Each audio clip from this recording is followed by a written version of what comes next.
Hit TV ప్రేక్షకులకు నమస్కారం. ఈ రోజు మనతో పాటు శివశాస్త్ర కోవెల్ స్వామి శివనరసింహన్ తంత్రి గారు ఉన్నారు. గురువు గారితో మాట్లాడి మనకున్న సందేహాలు నివృత్తి చేసుకుందాం. గురుగారు నమస్కారం అండి.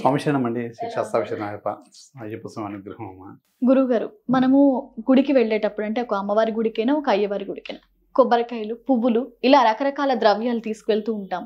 అసలు ఎలాంటి ద్రవ్యాలు అమ్మవారికైనా అయ్యవారికైనా గుడిలో సమర్పించడం మంచిదంటారు? ఓకేమ్మా, గుడికి మనము పెద్దవాళ్ళ దగ్గర కానీ గుడికి కానీ దేవాలయం ఎక్కడికి వెళ్ళినా కూడా మనం ఉట్టి చేతులతో వెళ్ళకూడదు. ఓకే, ఉట్టి చేతులతో వెళ్తే మనకు ఉట్టి చేతులతో బయటకు వస్తాం అన్నమాట. అందునుంచి ఏదో ఒకటి పట్టుకుని వెళ్ళాలి. అదే ఒక్కొక్కరు మొక్కుబడి పరంగా ఎన్నో రకాల ద్రవ్యాలు, ఎన్నో వస్తువులు కానీ పట్టు వస్త్రాలు, పట్టు చీరలు అవన్నీ కూడా తీసుకెళ్తుంటారు. తర్వాత బంగారం, వెండి ఎన్ని కూడా అమ్మవారు కూడా తీసుకెళ్తుంటాం. తర్వాత మనం ప్రతిరోజు తీసుకెళ్ళలేం కాబట్టి మనము పూలు పండ్లు పట్టుకెళ్తుంటాం. మన తోటలో ఉన్న ఇంట్లో కాల్సిన పూలు, లేకపోతే బయట కొన్న పండ్లు ఏమైనా ఉంటే అంటే మనం అన్ని కొంటున్నాం. ఒకప్పుడైతే అన్ని ఇళ్ళలోనే ఉంటుండే, అందరు చెట్లు ఉంటుండే, పండ్లు ఉంటుండే. తర్వాత పూల తోటలకి వెళ్ళి తీసుకెళ్ళి ఇచ్చేస్తున్నాం. మన దేవాలయానికి వెళ్ళేసి అవన్నీ చేస్తున్నాం. సరే, ఈ మనం మొక్కుబడి పరంగా మనం వెళ్తున్నాం. సరే, ఇందులో ఒక చిన్న రెమెడీ ఉంటుంది. మనము ప్రతిరోజు ఒక వస్తువు తీసుకెళ్తే, మనం దేవాలయానికి వెళ్ళినప్పుడల్లా ఒక వస్తువు తీసుకెళ్తే మనము అతి శీఘ్రంగా ఉన్నత స్థాయికి వెళ్ళే రెమెడీ ఉన్నది చెప్తాను. అంటే మనకు మనము డబ్బు, సరే మనం ఏ వర్క్ చేసినా కూడా కలియుగంలో కరెన్సీకే, కాగితానికే విలువ ఉన్నట్టుగా, కరెన్సీకే విలువ ఉన్నట్టు కూడా మనకేంటంటే డబ్బు రూపంగా మనకు ఏ వర్క్ చేసినా కూడా డబ్బు పరంగా, ఐశ్వర్య పరంగా ఉండడానికి ఏ కార్యక్రమమైనా ఉన్నత స్థాయి దినదిన అభివృద్ధిగా ఎదుగుతుంటాం. ఆ చిన్న ప్రతిరోజు దేవాలయానికి వచ్చిన రెమెడీస్ చెప్తుంటాను, చేయండి. దేవాలయానికి వెళ్తూ మనము ఆ ప్రతిరోజు అలా తీసుకెళ్తుంటే మనకు అనేది దినదిన. సరే, ఎన్నో రకాలుగా మొక్కుబడిగా మనం ఎన్నో వస్తువులు తీసుకోవడము, గురువుల దగ్గరికైనా దేవాలయం దగ్గర ఉట్టి చేతులు కూడా పూల పండ్లు తీసుకెళ్ళి ఇవ్వడం, ఆశీర్వాదం తీసుకోవడం. మనం ఏది చేసినా భక్తి పరంగా వెళ్ళాలి. భక్తి పరంగా మనసులో అమ్మవారి ధ్యానం ఏమైనా అయ్యే ధ్యానం ఏదైనా మనసు పూర్తిగా అమ్మవారిని ధ్యానం చేస్తూ, అంటే భక్తితోటి నమ్మకంతో వెళ్తే మనకు ఇది వెళ్తున్నాం. ఇవి ఖచ్చితంగా వెళ్ళడం. అయితే ఇందులో అమ్మవారి ఆలయానికి వెళ్తే 16 ప్రదక్షిణాలు చేయాలి. శివ ఆలయానికి వెళ్తే 11 ప్రదక్షిణాలు చేయాలి. ఇట్లా ఒక్కొక్క ఆలయానికి ఒక్కొక్క ప్రదక్షిణ మనము పూర్వీకులు మనకు చెప్పారు, మనం చేస్తున్నాం కూడా. సరే, దేవాలయానికి వెళ్తాము. మనము ఒక్కొక్క వారం ఒక్కొక్క దేవాలయానికి వెళ్తున్నాం. సరే, అది వేరే. అప్పుడు మనం వెళ్తుంటాము, వస్తుంటాం. దానికి సంబంధించింది ఇందులో ముఖ్యంగా అమ్మవారి దేవాలయానికి వెళ్ళేటప్పుడు ఒక మంచి ఒక వస్తువు చెప్తాను, తీసుకెళ్ళండి.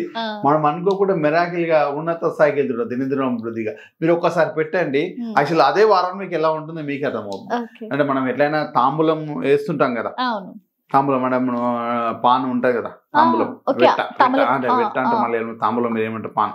ఆ పాన్లో మనం చూడు ఒకప్పుడు అంటే ముత్తేదిగా ఉండే కొంచెం ఒక వయసు 56 ఏళ్ళ తర్వాత ముత్తేది అమ్మవారి రూపం వచ్చేసినమాట. పిల్లలకి అయిపోయిన తర్వాత వాళ్ళు ఏం చేస్తారు, మీరు ఎంత బంగారం ఇచ్చి ఎంత భోజనాలు ఎందుకు పెట్టినా లాస్ట్ ఒక తాంబూలం వేసుకుని నమ్ములుతేనే వాళ్ళకి ప్రశాంతత ఉంటుంది. అలానే మనం కూడా అమ్మవారి దేవాలయానికి వెళ్ళేటప్పుడు మన ఇంట్లో, సరే మనము ఎట్లయినా ఇంట్లో అన్ని జాజిగా, జాపత్రి, పచ్చకర్పూరం ఇవన్నీ లవంగాలు ఇవన్నీ పెట్టుకొని ఇంట్లో ఒక చిన్న బాక్స్లో, అంటే ఒక బాక్స్ పెట్టుకుంటే మనము అమ్మవారి దేవాలయానికి వెళ్ళినప్పుడు 2 తమలపాకులు కింద కొంచెం తొడిమే, పైన కింద తోక పైన తొడిమే తీసేసి ఖచ్చితంగా చిన్నం రాయాలి. అంటే ఏదో మనం తిన్నట్టు కాకుండా అమ్మవారికి కొంచెం చిన్నం, అలా జాజిగా, జాపత్రి, పచ్చకర్పూరం అనేసంగా లవంగాలు ముఖ్యమైనవి.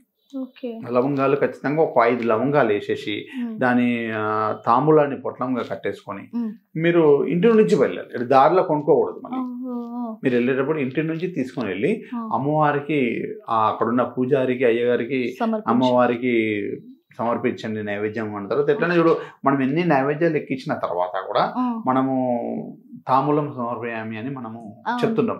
ఇప్పుడు ఏంటంటే తాంబూలం సమర్పయామి అనేసి అమ్మవారికి 2 తమలపాకులు డబ్బులు పెట్టి పెట్టేస్తారు, 2 అక్షంతలు వేస్తారు. అలా కాకుండా ఇలా మనము నైవేద్యం సమయంకు, తర్వాత ఏ సమయంకి పోయినా కూడా మనం మన చేతితోటి ఆ తాంబూలం మనం అమ్మవారికి ఇస్తుంటే అతి శీఘ్రంగా మనకు కటాక్షిస్తుంది.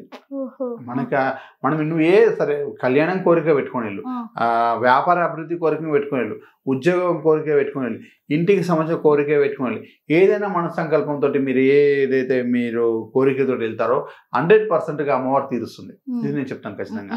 ఎందుకంటే ఎంతో మంది చేశారు, ఇది చాలా మంది సక్సెస్ అయ్యారు. ఇది ఇది చేస్తే చాలా మంది చాలా బాగుంటుంది అనమాట. మనం ఎంత దేవాలయానికి వెళ్ళినా కూడా, ఎన్ని పూజలు చేసినా కూడా, వ్రతాలు చేసినా కూడా, నైవేద్యం పెట్టిన తర్వాత తాంబూలం అనేది మనం కంపల్సరీ. నిజంగా మన హిందూ సాంప్రదాయంలో అది ఉన్నదే గురువు గారు, ఎప్పటి నుంచో ఉన్న ఆచారం. చూడండి ఎంత పెద్ద ఒక వయసు అమ్మమ్మలు కానీ వాళ్ళు కూడా ఎంత తిన్నా, ఎంత బంగారం, ఎన్ని డబ్బులు ఇచ్చినా కూడా లాస్ట్ తాంబూలం వేసుకుంటే ప్రసాదం. అమ్మవారు కూడా మీరు ఆ తాంబూలం వేయడం వల్ల మాతంగి మాతలు కానీ ఎవరైనా కూడా ఆ తాంబూలం తోటే హ్యాపీగా ఫీల్ అవుతారు. అమ్మవారు కూడా ఆ తాంబూలము వేసుకొని ఆ నోరు ఎలా పండుతుందో మన జీవితం కూడా అంత పండుతుంది అనమాట, నిండుగా అయిపోతాం అనమాట. కళ్యాణ పండగ, అటు బతుకు పండగ, ఆరోగ్య పండగ, అన్ని పండినట్టు అమ్మవారి అనుగ్రహం అనేది మనకు ఉంటుంది. అమ్మవారి ఆశీర్వాదం అతి శీఘ్రంగా రెమెడీ అనమాట ఇది. అంటే అతి తొందర మీరు ఒక వారం భక్తి పరంగా శుక్రవారం కానీ మంగళవారం కానీ మీరు తీసుకెళ్లి అమ్మవారికి సమర్పించండి.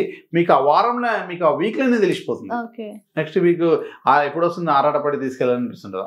అంటే పండగలలో తర్వాత ఏ మామూలు రోజులలో కూడా అమ్మవారికి ఇలా తాంబూలం పరంగా అమ్మవారికి తీసుకెళ్ళండి. మనకు ఇంటనే మనం ఇది ఒకటి ఏంటంటే ముఖ్యమైనది, బయట కొనుక్కోకూడదు. ఇంట్లోనే గురుగారు ఇంకొకసారి అసలు తాంబూలంలో ఎలాంటి వస్తువులు వాడాలో ఒకసారి మీరు వివరించండి. జాజికాయ, జాపత్రి, తర్వాత మనము పచ్చకర్పూరము, ఒక్కలు ఇవన్నీ వేయాలి. వేసేసిన తర్వాత ఇందులో ముఖ్యమైనది లవంగాలు కూడా వేయాలి. మనం సున్నం పెడతాం కదా, మనం తమలపాకి తొడిమే తోక తెంపేసి చిన్నగా మొత్తం అలానే పెట్టదు, తోక తెంపేసి సున్నం రాసేసి అందులో అన్ని వేసేసి మనము తాంబూలం ఎలా కట్టేసుకుంటాము, పెట్టేసి పేపర్లో చుట్టేసి తీసుకెళ్లి దేవాలయానికి వెళ్ళాలి. ఇందులో మన సుగంధ ద్రవ్యాలు వేయాలనుకోరాదు, మన సుగంధ ద్రవ్యం పరంగా వేసేసి అందులో ముఖ్యమైనది మాత్రం మనకు ఇది ఇలాచి అవన్నీ వేస్తాం కదా, లవంగా మాత్రం వేయాలి. 5 లవంగాలు వేయాలి. పంచదిగ్బంధనలుగా పంచవాళ్ళుగా వేసేసి తీసుకెళ్ళి 5 లవంగాలు ముఖ్యమైనదమ్మా. వేసేస్తే మనకు అమ్మవారి అక్కడ మనం ఓపెన్ చేయకూడదు.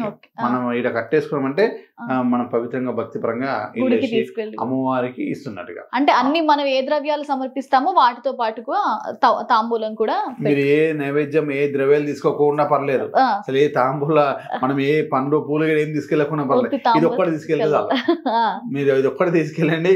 అమ్మవారు అనేది హ్యాపీ ఫీల్ అయిపోయి కర్మ కటెక్షన్ వస్తుంది.